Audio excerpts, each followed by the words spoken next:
Welcome to CBSE English Teacher. Let's look at an overview of the lesson Landscape of the Soul for Class 11 English. Inside the video, we shall discuss about the author, about the lesson, summary, title and message. Let's begin with the lesson. About the author. Nathalie Troveroy is an art historian who came in limelight because of her translated work City of Jinns, a book by William Dalrymple. She has traveled various cities of the world. She holds a master's degree in History of Art and Archaeology from the University of Belgium. About the lesson. It is about art. It consists of two parts. The first part deals with the art of painting.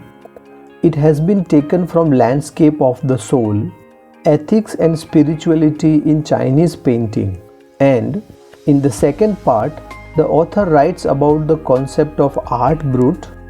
It is from Getting Inside Outsider Art, an article written by Brinda Suri in Hindustan Times. Let's now look at the summary of the lesson. There is mention of three stories in this lesson. The first story is about Wu Deozai, a famous Chinese painter who lived in the 8th century.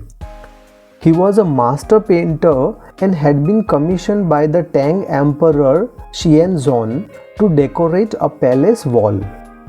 He made a beautiful painting with high mountains, forests, waterfalls, clouds floating in clear, big blue sky, men walking and working on hilly paths, birds in flights, and a cave situated at the foot of the mountain where dwelt a spirit. As the painter was showing the painting to the emperor, he clapped hands. The entrance to the cave opened, the painter got in, the painting vanished and Wu Deozai never came out. The disappearance of the painting from the wall signifies the knowledge of the spiritual inner world. Only the masters know the way within and can go beyond any material appearance.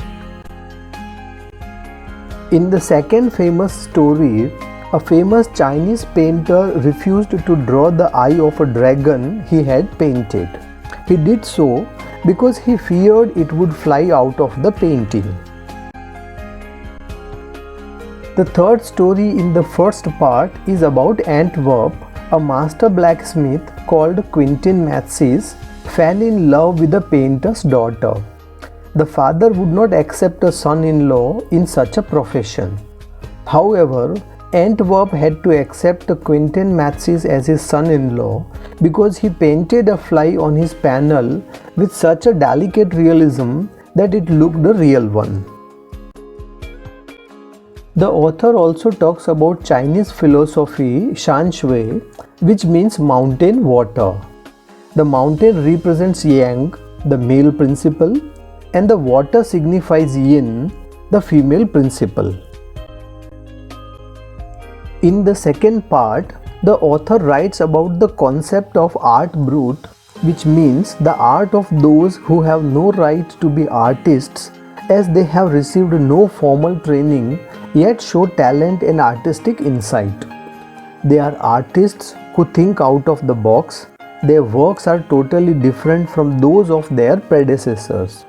In simple terminology, this art can be called unorthodox art. In this section, the author talks about Nek Chand's creations. His creation of rock garden at Chandigarh is an expression of art brut. Let's now look at the title and the message of the lesson. Title: Man is the most complex of God's creations. Whereas all other animals live at the physical levels, man lives a dual life, both at the physical and the spiritual levels. His physical self views art for sensuous pleasure.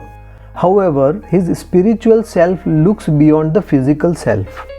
The title, Landscape of the Soul, is suggestive of that divine inner beauty of man's soul that looks beyond the concrete world. Message. The chapter reveals that art is not merely for pleasing the senses, it is also for spiritual upliftment. Particularly in Asian countries, artworks concentrate on the spiritual aspects of life. It is well exemplified in the landscape of the Chinese painter Wu Deozai, which is significant only for the spiritually awakened people. Such works reveal the mystical experiences of the artists with which the spiritually inclined people may relate themselves. The chapter in this way shows that though the primary function of art is aesthetic pleasure, art serves very lofty purposes.